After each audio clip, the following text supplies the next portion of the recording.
Welcome back, travelers, to Legendary Lore. As you can see, we're going to be talking about the Church of Avacyn, which, of course, is not the actual angels, such as Avacyn, we talked about in the last episode. Today's all about the people and the ones that live in it and try to not die in it. Joe, say hello. Hello, everybody. Stay safe. Yeah, don't die. Stay inside. Watch a video. Watch some legendary lore. Watch old legendary lores. At this point, we've got basically a legendary lore for like an entire month's worth of content. You guys can just go and binge watch a bunch of legendary lore. In fact, go binge watch a bunch of legendary lore and leave likes on all of them and just comment the order in which you're watching them. So just go like 1 on one, then put 2 on the other, and then put 3 on the next. I won't mind. YouTube won't, I think. You get the idea. So basically what happens is that Avacyn shows up. She's this huge deal. Everyone realizes if you believe in her, she believes in you. And then your actual like weapons blessed by Avacyn have the ability to basically destroy anything that has just a little bit of evil in it. And it's because of this that we get a bunch of individual characters that do some crazy stuff. Okay? Ooh. So the general idea behind the theology of Innistrad is that don't do evil stuff and pray. Like make deals with demons. Yeah, don't do that. That's a bad idea. And so Fair enough. you have the Flight Alabaster, the Flight Gold Knight, Flight of Herons. It is worth mentioning, one thing I didn't talk about during the Flight Alabaster is that they keep the Blessed Sleep. The Blessed Sleep is specifically what is done to make sure beings, humans specifically, don't become spirits. Because the only way to become a ghost on Innistrad is if you're a human and then you die. There are a few like corner cases, but the majority of the time when you're talking about the Geists, which is what they call the ghosts of Innistrad, is they're humans, or they were humans. Can werewolves become spirits? We haven't seen one. We've seen things that are close to it. Because they are humans. They're just humans with a disease, in a sense. Yes, a curse on them, if you will. So basically there are a variety of like ranks as far as there's 2 major things in the Church of Avacyn. You have clerics and you have cathars. And cathars are basically like the inquisitors, the duelists, people on the guys that are the cavalry, all those different groups. Those are the ones that are much more about, they're the sword of the church, I guess best to put it. And then you have the bishops, the lunarch, the priests, the monks. They're the shield of the church. And so between these different groups, you have different people under them. The first one we're going to talk about, Saint Traft himself. You may know of the Geist of Saint Traft. You may have lost several games to the Geist of Saint Traft. But what's important to note is that he's a Geist. How did he die, Joe? Do you know how he died? I don't know how he died. So here's what's really cool. This is the story of Saint Traft. So he lived in Stensia, right? You may recall Stensia had a ton of vampires. And so he basically would go around killing anything that was evil. That was he loved doing it. He felt like he was doing things for Avacyn and the glory of Avacyn and all that stuff. And he actually specialized in specifically fighting demons. Oh, love it. So he would fight all sorts of demons at the Ashmouth. To give you guys an idea of what the Ashmouth is, that is They wrote All-Star. That's funny, but wrong. The Ashmouth is where all the devils and demons come out of. It's basically a giant hole in the ground with fire coming out of it, and that's where they're birthed from. And so Traft just shows up, he rolls up, and he's like, hey, I'm gonna kill you now. And he would kill the demons and basically send them back into the Ashmouth because he was that kind of metal. And so he was so sad that he became blue. And he was recognized as a saint before he turned 40. And he was still going out there and he was destroying all this stuff, right? And so the whole idea is that demons go out there to corrupt people, which is their primary method of being able to gain their souls and get more power and stuff like that, right? So the demons got frustrated with continuously being killed because you can't kill a demon. They're created from black mana specifically. And so if you kill them, they just kind of go back into the mana pool and then they come back out just really annoyed and with a bruise. So they're like, you know what? I'm tired of Traft.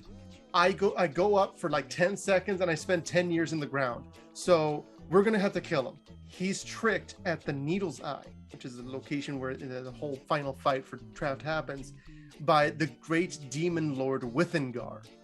And what they do is basically, right before he deals a killing blow to one of his enemies, they were able to switch out. Like, basically imagine he gets knocked around, he drops his sword, and he reaches for his sword, and like just a bunch of little devils just scooch over the other blade, the binding blade, Elbrus, into his hand, and he smites a guy and releases Withengar, and Withengar just goes.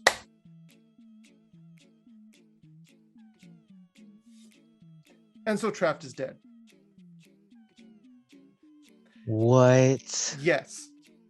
So that's the story behind Withengar and yes, Saint Traft. Exactly. Now, what's particularly messed up about all of that just happened is that we just talked about how the Flight Alabaster is what puts you into the blessed sleep, so you don't become a ghost, right? Uh-huh. So Traft was buried, but he never passed into the blessed sleep, so he became a Geist. But what's crazy is that that's not even the end of it for him, because even though he's not nearly as impressive as he was in the past when he was mortal, he's still really hard to kill and really strong, which you can see from his actual card, Geist of Saint Traft. But Joe, what does the Geist of Saint Traft do that makes it so incredibly insane? He brings in an angel when he attacks. And do you know why he brings in an angel when he attacks, Joe? Is it because the Flight Alabaster feels bad they forgot to put him in the blessed sleep? He had a guardian angel that failed him during the fight with Withengar. I didn't want to be right.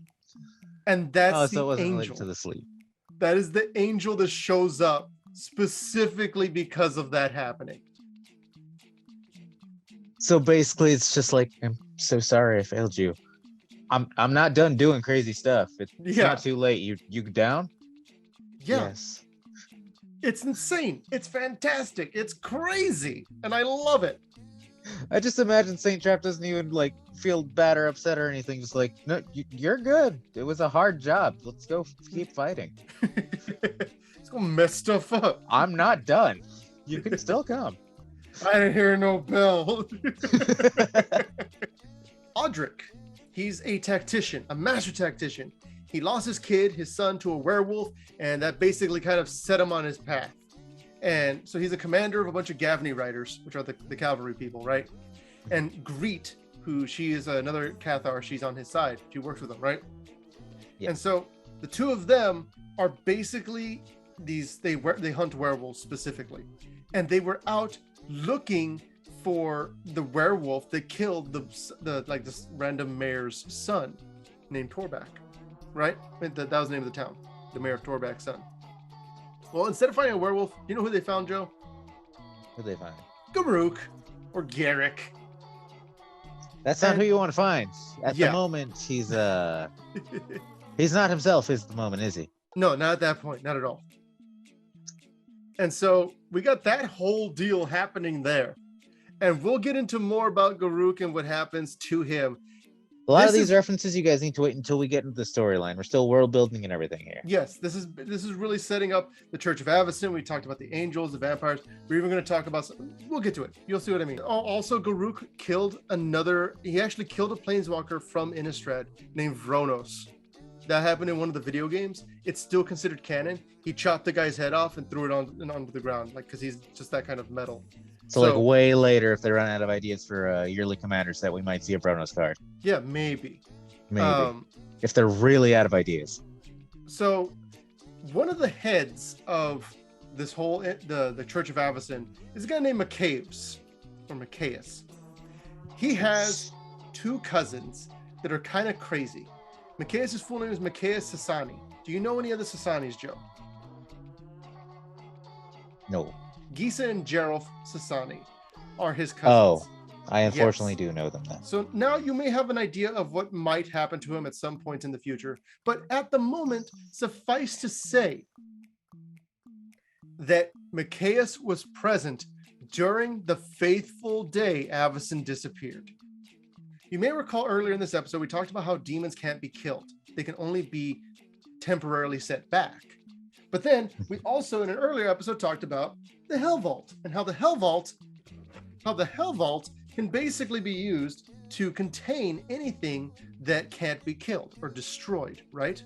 Yes. So, Like a planeswalker. exactly. Or a demon. The biggest bad of them all, a guy named Gristlebrand. Gristlebrand shows up on the plane of Innistrad. No one can stop him. He sounds crazy. I bet he's gonna get banned. Yeah, Gristleband, if you will.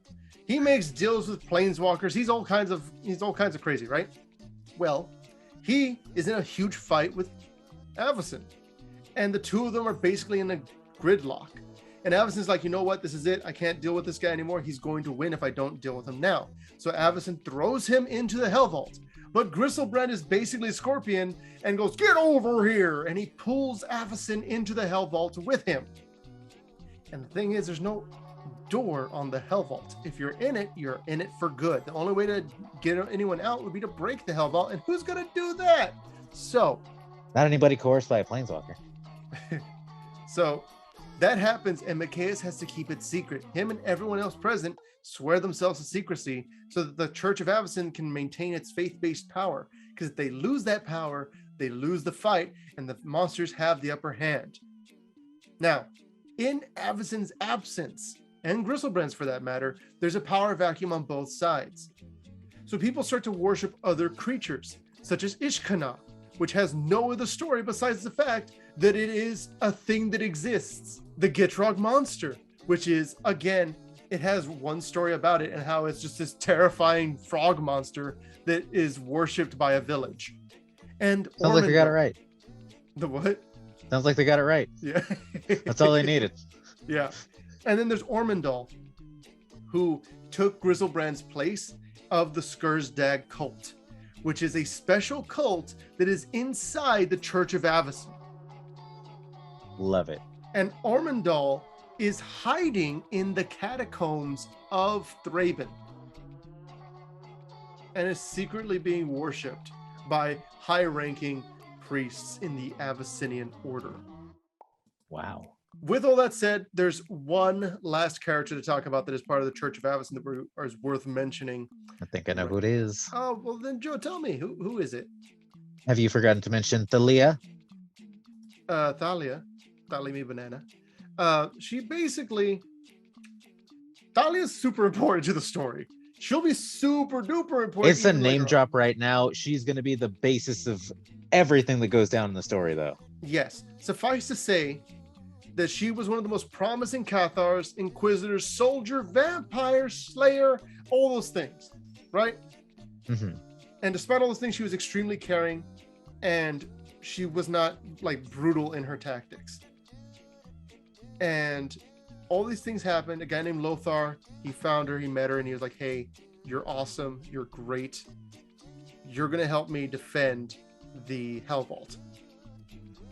And so she was tasked with defending the Hell Vault. That's where I'm sure she'll do awesome. Nothing bad is going to happen. Nothing's going to get past her specifically. And so that is where this story ends for now. We're going to go into the next episode. We're going to give you a bit more world building about the different creatures and monsters and such. Hope you guys are enjoying it. It's been I am fun. Here for it, guys. Go ahead and leave a like if you like the video. Subscribe to catch our next video. All these things we're foreshadowing are going to pay off. You guys need to stick with us. It's going to be awesome. This is a really good story. It's a really good plane. It's so well set up, and it's going to hype you guys up for the upcoming set. Play more Magic. Listen to more Magic. Buy more Legendary cards. lore.